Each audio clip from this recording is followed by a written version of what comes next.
I want to start where we were kind of talking about the press conference about NIL, transfer portal. First of all, how do you keep entitlement out of your program with so much entitlement with these kids? Once they get recruited, they get told everything they want to hear, and then they get a bag of money is what the perception is. How do you keep that entitlement out of here? Well, I learned a long time ago, Will, if you don't want problems, don't recruit them. I don't recruit entitlement kids.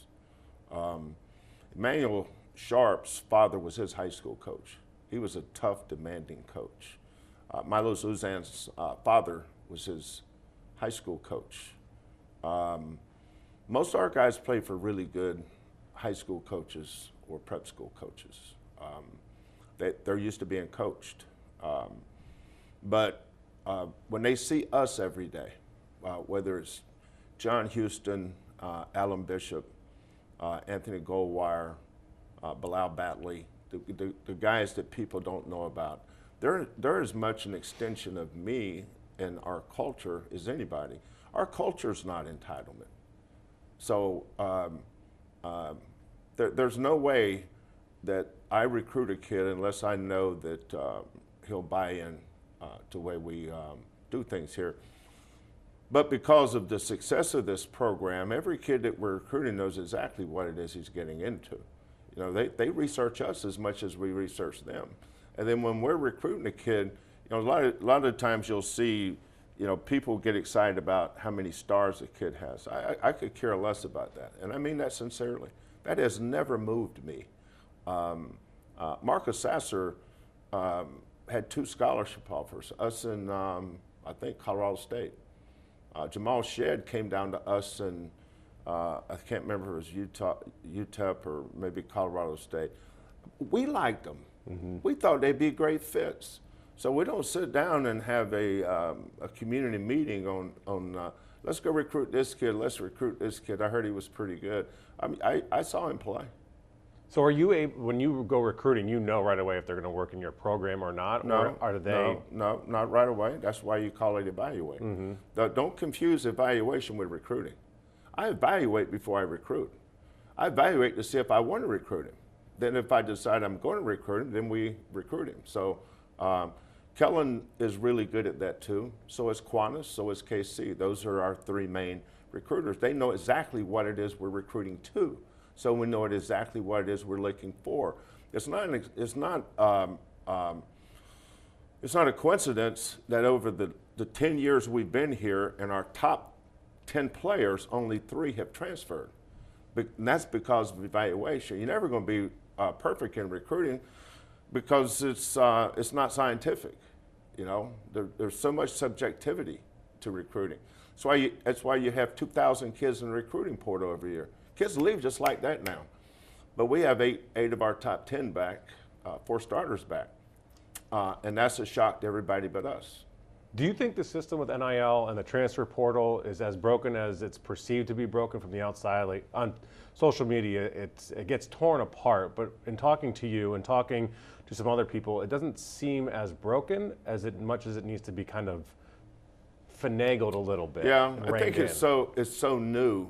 And it's like a shock to the system. It's like taking a pacemaker and putting it in your heart. You know, I've still got the same heart, but there's something new in there, and it's going to take me a while to get used to it. You know, I get up in the morning, I look in the shower, and I got this big scar here that, God, I'm just not used to that. And then my heart feels funnier because I got this little buzzing, beeping thing going on in there sometime. So, you know, we got this thrust upon us. We didn't ask for this NIL thing, but it's here. And I don't sit around and say, is it good or bad? I adjust to it. That's the only way that we can do it. People on the outside don't know what you don't know. You know, it's like the people in the arena. That's one of the great poems of all time. But the coaches and players and staff, people that are involved with the NIL program and process on campuses, we're constantly evolving. You know, 5 years ago, there was no NIL. So when it started, I had no idea what to do with it. I didn't know what it was. And then I had, you know, the coaches that had failed at it didn't take it serious. We took it serious. We knew that we had to get ahead of the game on that. We started having meetings right away with key donors about this, the way this was going. And I knew because our budget was in trouble that we weren't going to get a lot of help from the university. So if we were going to make it in this NIL wilderness, you know, we were kind of like Lewis and Clark, right? You know, we get to Cincinnati, get on the Mississippi River, Missouri River. We don't know where we're going, but we know we're in the boat, and it's got to keep going. There's going to be turbulence. There's going to be all kind of things that's going to get in our way. But we have to figure this out, and every year we've gotten a little bit better understanding, but we're still learning. We don't have all the answers for the NIL right now because it's every year. You know, last year we took 2 guys in the portal, LJ and Damien, 2 great young men, come from great families, which is really important to us because you have to have character and maturity in your base to make it here because we're going to put you through some adversity. And then LJ came back, Damien transferred to Pitt, which is a great fit for him. And then we brought in Milos Uzan, who is the only portal guy we brought in this year. But you still are using high amounts of NIL because of player retention. You know, most guys, you know, everybody says, well, the transfer portal will start in March after the first round or second round. No, it doesn't. Transfer portal starts November 4th. Because you're going to have a kid, his very first game, that's going to get upset and he's going to start talking and they're already start licking. I started getting calls about kids interested, making sure we knew this kid was going to be available last year, the first week in December. This kid is going to be available, and you're one of the schools he really likes. Everybody's going to start getting those calls early. So transfer portal will start when everybody's first game is. So when you're starting to get into this NIL deal from a guy that's been in the NCAA since the 80s, and you couldn't put like cream cheese on a bagel type of deal, now it seems like you can do almost anything. Are you terrified? Are you nervous? Are you like, there's just no way we can do this? Like, is it nerve-wracking for you? Not at all. Because you've seen like crazy rules, and now there's no rules. You just adjust to it. You're an observer, and I'm actually working in the space. So you're part of the I don't know what I don't know crowd, and you'll never be fully educated unless you're doing what I'm doing. It's like coaching. Everybody can coach until you have to. Then you realize how hard it is. You know, the NIL space to me is, and I try to simplify everything, whether it's what I'm teaching, how I go about my daily life, mentoring kids. You just keep things simple. Here's the rules that we have, okay? We're going to do the best we can within those rules to maintain our program at the highest level. I don't sit around and ask questions or think of scenarios where it would create panic or worry. I don't worry about those things. We talked about this a couple of weeks ago. You used getting NetJet hours as an example of Houston needing to take the next step to become a Big 12 school. You're a Big 12 program. You've won the Big 12. What's the next thing that Houston needs to do to become a Big 12 school now? And I think we're doing it. You know, I've had meetings with Tillman, President Couture, Eddie Nunez, about increasing the budget and trying to level the playing field. We're so far behind the other schools. You know, because of our success, people think that we have everything we need. Now, we're a long way from that. That doesn't mean that we're not going to get out there and scrap and claw. I'm used to doing more with less. I was at Montana Tech. I was at Washington State. They nurtured me on doing more with less. Now, some of the other schools, like Oklahoma and Indiana, were resourced at the highest levels, every sport. We're not like those schools. You know, we have some really good coaches here.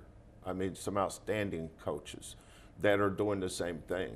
I think the areas that we need to improve in is dialogue, communication, making sure we're on the same page with what we have.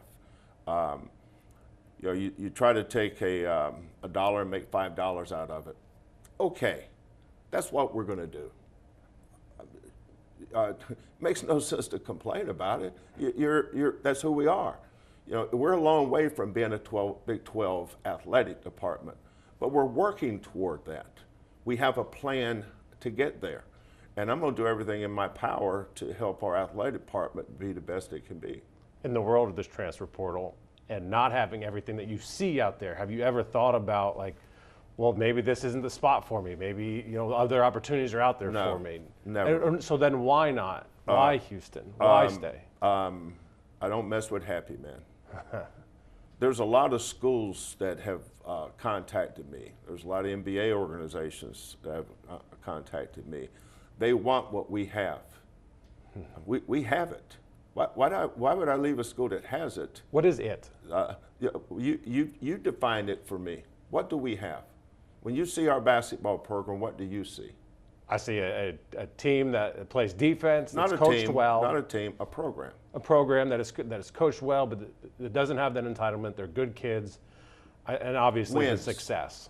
No, not obvious success. Success. Well, success. It's obvious when you look at it all. Yeah. Well, don't be one of these nearsighted people to define your success on only one thing, winning a national championship. If that's the case, then you're going to be disappointed more often than not.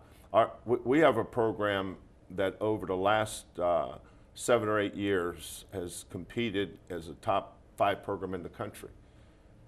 Top 5 in the country over a 7 or 8 year period. Might be 6 or 7 years. But that's what the other schools want.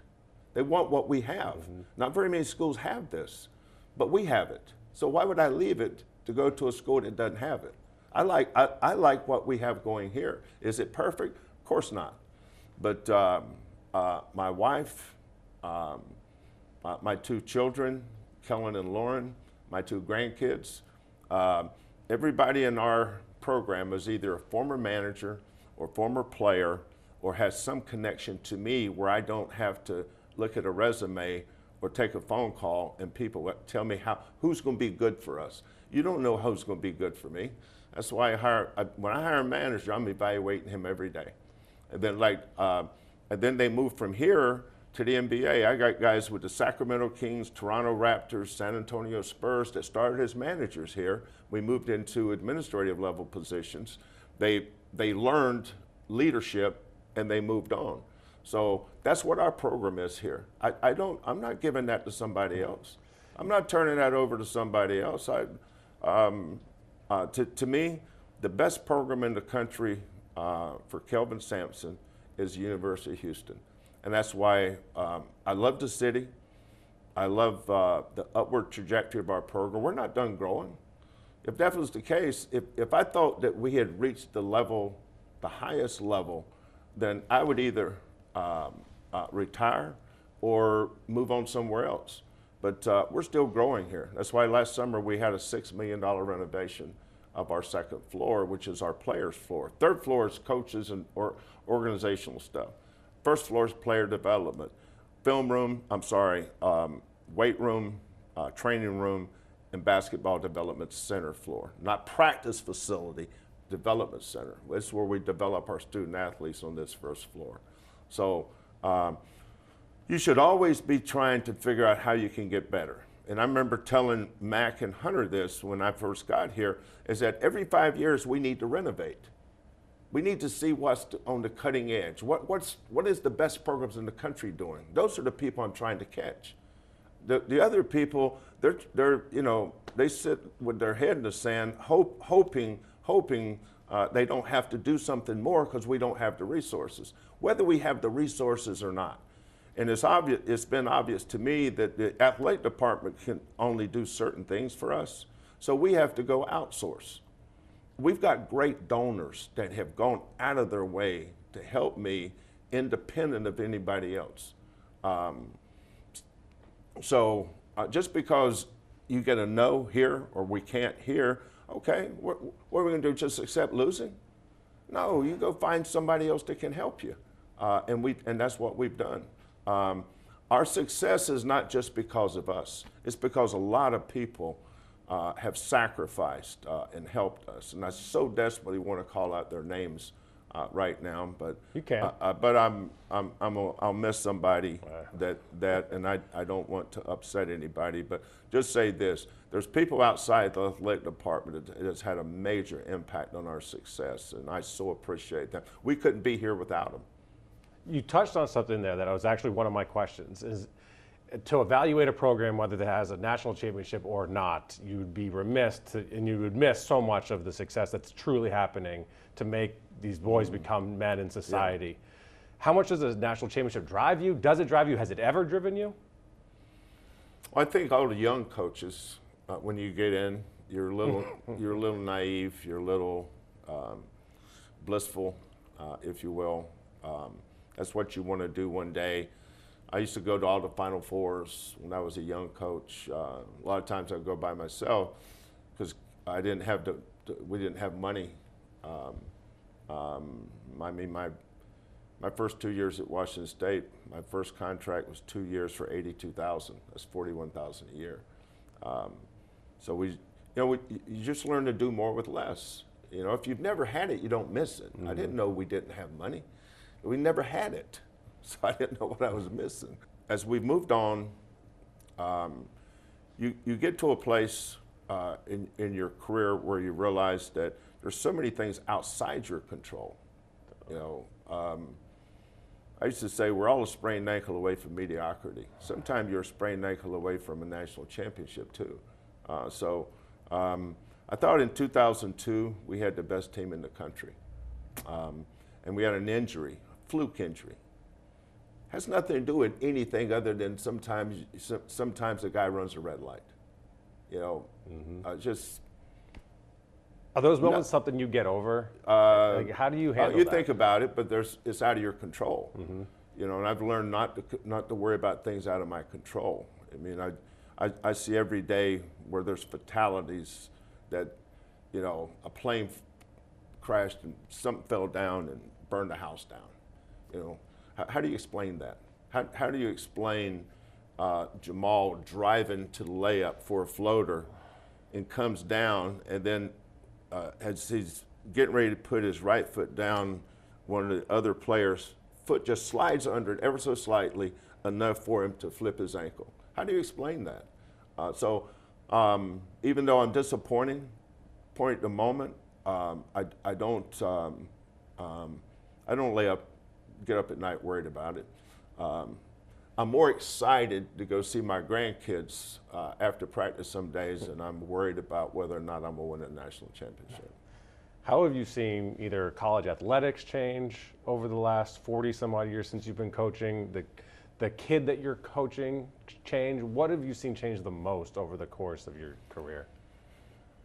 Because a lot gets made of these kids, like they're all spoiled or whatever. Now, I don't know if that's true or not. Well, I go way back. I mean, when I was a head coach, there was no shot clock. There was no three-point line. I mean, I go way back. I was a head coach when I was 25 years old. So that's, I'm not sure you understand the depth of the question you're asking me. So the game has completely changed. I remember no shot clock. I remember the 45-second shot clock. Then I remember the 35-second shot clock. And now we're at 30. So the game has completely changed. It used to be everything, you had to pass the ball 5 times before you take a shot. God forbid the three-point line. No, that's a bad shot. Now every shot seems like it's a three-point shot. So the game has changed immensely. But the one thing I've noticed, though, Will, is kids want to be coached. They do. They do. And I think our program's a great example. I have great young men. They have great parents. Elvin and Lisa Shedd, Fabian and Audra White, here I go naming a bunch of guys. I still get chills when I get out of the blue text. I got it out of blue text the other day from Reggie Cheney's mom, Dejan Giroux's mother. Dejon Giroux texted me this morning. I mean, I hear from the former players, but the relationships that we build within here develop into friendships. And we just got a commitment from a kid whose father played major college basketball. And he said, I wish I could have had the relationship with my head coach that your kids have with you. Because I see how you coach them, and then I see how you treat them. And then that's the thing that gets untold is you have a relationship with them that's built on respect. And I say, well, when they get here, and if I told them to run through a brick wall, some of them would say, nah, dude, you crazy. And then by the time we get to July, they'll say, Coach, can I get a running start? So I think consistency, consistent standards, expectations that are built around them succeeding at the highest level for them too. I want all our kids to make enough money that they can support their families one day. And they can here. Josh Carlton and Fabian and Justin Gorham, Devin Davis, Rob Gray. I've got so many guys playing overseas that's making well into the six figures. And I'm always on them about how much they're saving and how much they're putting away for that day that ball goes out of that air goes out of the ball. So I'm staying in touch with these guys, making sure they're planning for the future. It's like one day I won't coach, and I'm planning for that day right now. I don't know when it is, but I'm not going to all of a sudden wake up one morning and say, that's it, what we're going to do tomorrow. I'm going to have a plan for that. So when they come in here, their plan is usually built around our staff. But when they leave here, they have to learn to plan for themselves.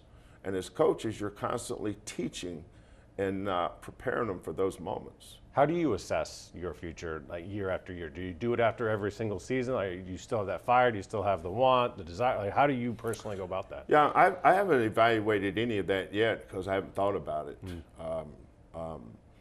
You know, I just turned 69 years old. I'm not going to coach forever. You know, most of my guys I grew up with in coaching, most of them aren't coaching, but, you know, Tom Izzo and I were both grad assistants at Michigan State. He's still there. I left. But, you know, Tom's still coaching, Rick Barnes still coaching. Bill Self and I coached against each other in the 80s, early 90s. He was at Oral Roberts when I was at Washington State. So, you know, and I've got a lot of good coaches, you know, the guys that are at my age. But, you know, Will, I remember when I was 31 years old, thank God I can still remember that, but I remember them doing an article about me. I don't know who it was, but they said I was the youngest coach in Division I basketball at 31 years old. And I remember making a remark that I don't know that that's the goal. I think the goal is to be the oldest coach in Division I basketball. I said that 38 years ago. Well, 38 years later, I'm still doing it, but I still have a passion for helping people. You know, when you say you're doing it so you can win a national championship, that is so far beyond the way I think. That's so selfish in my eyes. I'd like the University of Houston to win a national championship more than I would like me. You know, I'll be gone one day, but that would remain forever for the University of Houston, and we have some great fans here. Walking into that Fertitta Center every night has been one of the thrills of my career. That place gets lit. I think back to the old days. You know, people forget we played 19 games at Texas Southern. We're 19-0, by the way. But we played 19 games over there, and most of the time that gym was empty. Nobody came to see us play. Our first 2 or 3 years, way more empty seats than seats that were filled. So there's generations of kids, though. You know, Fabian White went to 4 straight NCAA tournaments. Jaywan's gone to 4. Every kid that's been here the last 6, 7 years have gone. Every year is a success. So there's a generation of students that are coming along that don't remember when we were losing. Our fans do, though. And those are the fans I want to win a national championship for, more so for them than me. I don't need a national championship to find anything for me. You know, I love my family too much. I love coaching too much. I love seeing our kids go on and succeed. I love seeing my assistant coaches go on and have great careers than to worry about whether I won one or not. But you know, this school has great pride. We have great fans. We have a great fan base. You know, it's been a thrill of a lifetime for me to coach here at the University of Houston. You touched on something I'm passionate about, which is a coach's relationship with his players, because in my view, in my experience, especially with a hard coach, you have to have that relationship, because then when you light them up, it's not taken personally, and then they learn from it and they're able to grow. And I find myself on social media every year, you bring up Tom Izzo, defending Tom because people see this explosion that happens on the sideline, and that's not happening in a bubble. That's over X amount of years, X amount of practices, and there's a relationship there, and everyone wants to chime in like, oh, coach ever treated me like that, I'd lose it. Like, then you wouldn't make it there and you wouldn't be there. But beside the point, how important is that relationship if you could talk to a young coach today versus winning the national championship? Well, first thing as a coach, you realize is that the players come first. And I was lucky enough to play for a Hall of Fame high school basketball coach and my father. And then when I was a grad assistant, I got to learn every day from Judd Heathcote. And Judd, one thing that he left with me was that the program is more important than any individual, and that includes the head coach. You know, if something were to happen to me, the program's going to go on, whether I'm here or not. Houston basketball is what's important here. And so all the decisions I make, you know, it's like people were making a big deal of me saying that we needed a plane. I never said we needed a new plane. That's out of the realm of possibility. What I need is access to a private plane, which means NetJet hours. Some here or there, so we can recruit effectively. But as a coach, I knew that was what was important for the program. I did not do it out of convenience for me. I don't do things out of convenience. I do them out of necessity. But whether it's the second floor, the practice facility, Fertitta Center, all those things have enhanced our basketball program. So when a young man comes in here, he's in the best position to succeed that he possibly can. I have a great relationship with all our kids off the court because I sincerely care about them and their lives and their parents. And while he's here, he gets ingrained into being part of this family. You know, if you could go back and talk to a bunch of our former players, I remember picking up the phone, I don't remember when it was, maybe it was this summer. I called Kyle Meyer, who played for me in my second team here. I remember recruiting Kyle, met him at a Starbucks coffee on campus when he was at junior college in Florida. And he had some offers from other schools, and he decided to come here. He recently got married, had a son, and so we were talking about how things were going. He had moved from one job to another and got a big pay raise. He's excited about it. Those are the things that is part of the relationship. When they stop playing basketball, the relationship doesn't end. Those are called teams. We have a program. These kids are connected here. You know, it's like our tip-off banquet. Every year we honor a former player, whether it's Keem Olajuwon or Reed Geddes or Dave Mars. I go on and on. Dwight Davis, Otis Birdsong, because I want those former players to feel connected to this program because we stand on their shoulders. You know, the greatest coach this basketball program has ever had is Coach Guy V. Lewis. He's a Hall of Famer. I get to coach at a school that Coach Lewis built this program. I'm just a gatekeeper until the next guy takes it. So to me, this program will always be Coach Lewis's program. And the players that play for him, Don Chaney, Elvin Hayes, all those great, Ken Spain, and then when you go after that to the 70s and 80s, I don't want people to forget those guys. Because those guys paid a great sacrifice to put us in the position where we could do what we do today. Now, 50 years ago, somebody's going to look back at the 2000, from 2014 to 2000, whenever, and say that was a pretty good era for college basketball at the University of Houston, and I want them to remember those players that played here. But this will always be Coach Lewis's program as far as I'm concerned. Is there a shot or a moment or a game or anything that you just can never shake or always remember, good or bad? Well, there's so something many. probably came to mind. There's so many. There's so many both ways. The one that I choose to remember is the one Rob Gray made against San Diego State. That got us our first NCAA tournament win. We're very blessed to win that game. That's awesome. Thanks, Coach. I appreciate your time. Thanks for doing this. It was fun.